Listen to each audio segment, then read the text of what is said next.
Now back to our top story, the government's carbon tax. A short time ago, I was joined from Tamworth by key independent MP Tony Windsor. Tony Windsor, welcome to Lateline. Oh, pleasure, Ali. You've been back in your electorate since Parliament rose last week, and we've seen how nationally voters have responded to plans for a carbon tax through the news poll. What are people telling you in your electorate? Well, mixed messages. Some parts of the electorate where there's been a bit of a scare campaign are very concerned that the taxation office are going to suddenly send them a carbon tax account, which is quite ridiculous. To other parts of the electorate, Armidale, for instance, I think wants to embrace the climate change debate and have a proper debate.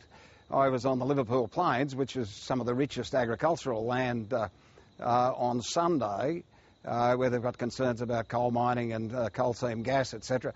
And a lot of those people were very positive in terms of the debate taking place. So it's a microcosm of Australia, I guess. People have different views, and some of their views have been constructed on some of the mythology that's out there and not really based on a constructive debate. You talk about it being a microcosm of Australia. Of course, Julia Gillard's lead over Tony Abbott as preferred Prime Minister in terms of this national news poll has been slashed by half since she announced plans for a carbon tax. What do you think the issue has done to you personally in your electorate? Well, I don't really know the answer to that. I'm not picking up any anger around the place, probably from the usual suspects in terms of some within the National Party that have never supported me. Some want to know what the basis of the argument is in terms of a carbon price, and hopefully with a bit of time that sort of argument will be spelled out. I want to be involved in that argument as well because I didn't vote for the carbon pollution reduction scheme last time. I do believe in the precautionary principle in terms of climate change. I think if the climate scientists are right and we don't do anything, what have we actually done? That could have massive consequences globally. But I also believe that in the issue that was raised last time as well, and the Productivity Commission is going to be doing some work on this, we've got to find out what the implicit carbon prices are, particularly with our competitors, but also other global nations, so that we can either be part of that, and if the rest of the globe's doing nothing, well, it's probably pretty pointless Australia doing something. But the Productivity Commission and Garno and others will report back as to changes in the science since Copenhagen, and also any changes in terms of implicit pricing, not just emissions trading schemes, but also some of the policies that exist overseas to abate carbon.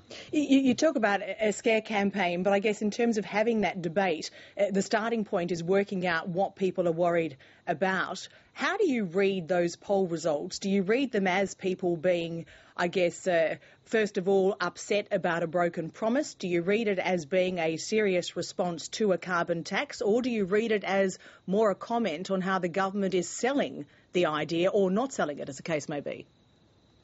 Well, I think there's a bit of all three in it. Obviously, the lie factor and the tax factor are consequences in the poll itself.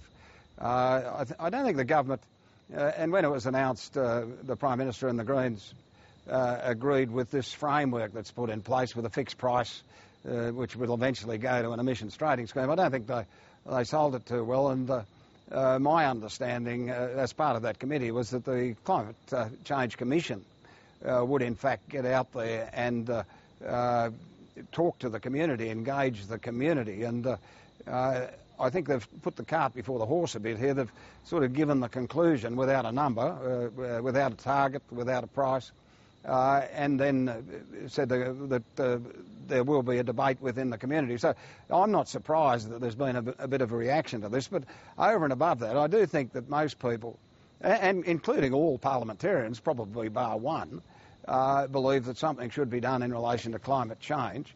And it's very important that we do have that substantive debate. So maybe people have just got to back off a bit and move around the lie and the tax words and actually start to address some of the real issues that are there. And obviously one of the issues that does concern a lot of people is where are we positioned in relation to the rest of the world. But as you say, putting the cart before the horse, the question is how damaging has that been? Because by putting out a plan, making an announcement before, as you said, your commission, the commission that you sit on, has been unable to put out any sort of education campaign, and before there are any numbers, hasn't that just created a very large vacuum which the opposition has been only too happy to fill?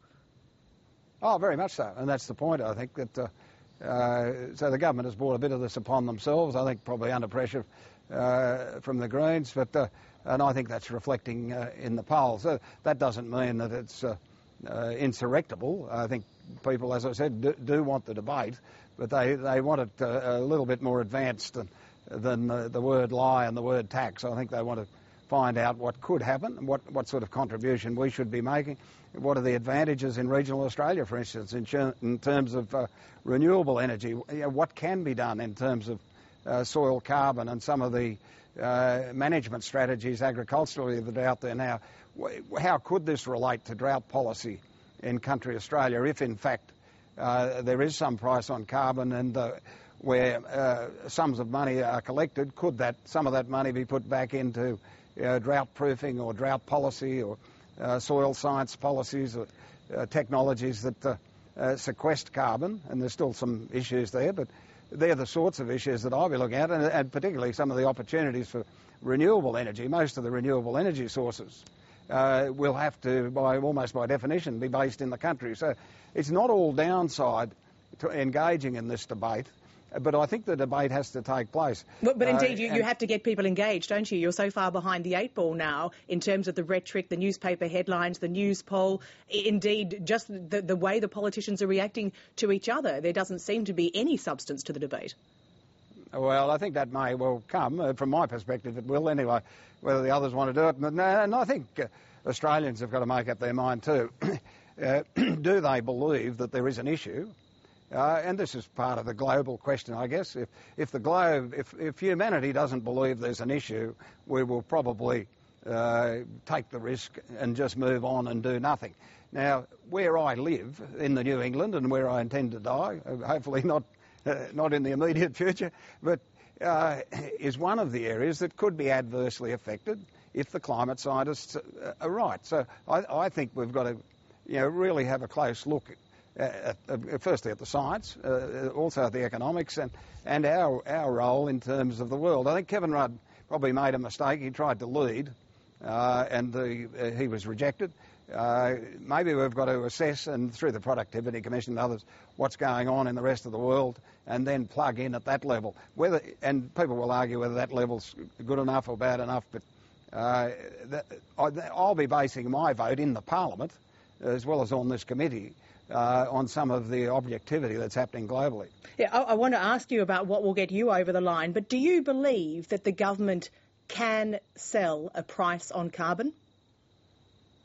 Well, that remains to be seen. If they'd gone directly to an emissions trading scheme, they wouldn't have had the argument about lying about a carbon tax. And that's the point I'm making.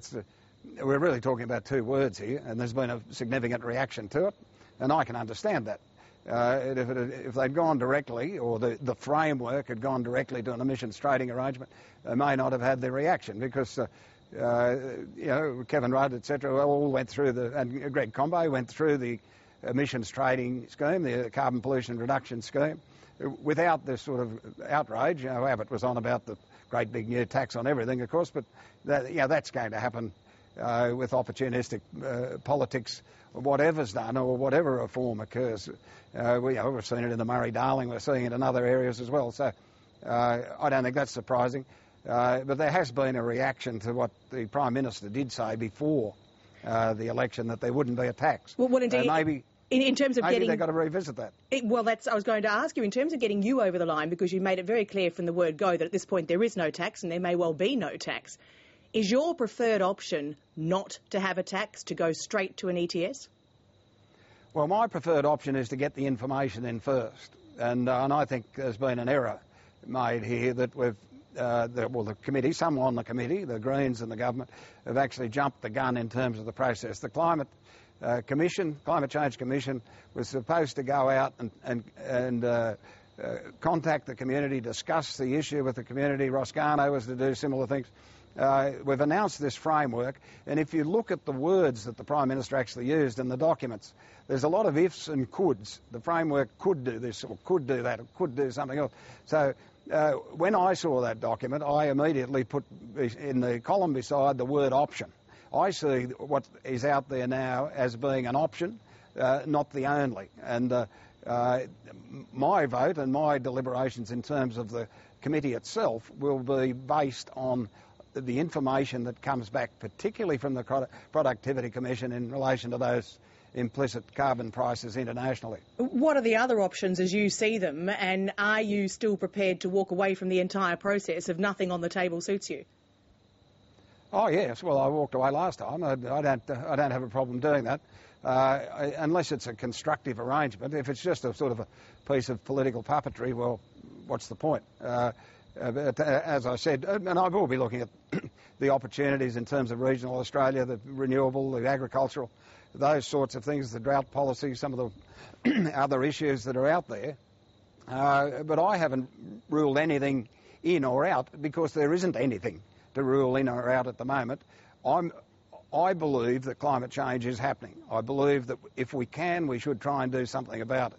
But obviously that's got to fit within a global context, and I want to see the numbers, the way the science is actually going, and how the Productivity Commission and others report back the global circumstances. So as you say, if we can, we should do something about it. In your mind, if the standard of the scheme is not the standard you would like, nothing is better than something? Well, I'd have to think of that closely at the time, but my vote isn't guaranteed on any of this, and won't be either until I see the detail. And I think most people should just breathe in. Let's have a reasoned debate about a substantive issue and then make a reasoned decision based on what's happening locally and globally, and what the advantages and disadvantages are, and whether it be regionally or in terms of the various industries. Let's make a decision then. And that's exactly what I'll be doing. Well, again, going back to the issue of scare campaigns and misinformation, you've said that that's what's out there in the electorate. Given that, would a taxpayer-funded education advertising campaign now be a valid response? No, I think it'd make it worse. I think it'd be a silly thing for the government to engage on some sort of taxpayer-funded arrangement where there is no detail in terms of the scheme. There's only a framework, and I think it has to be reiterated to the Australian people. This is a framework.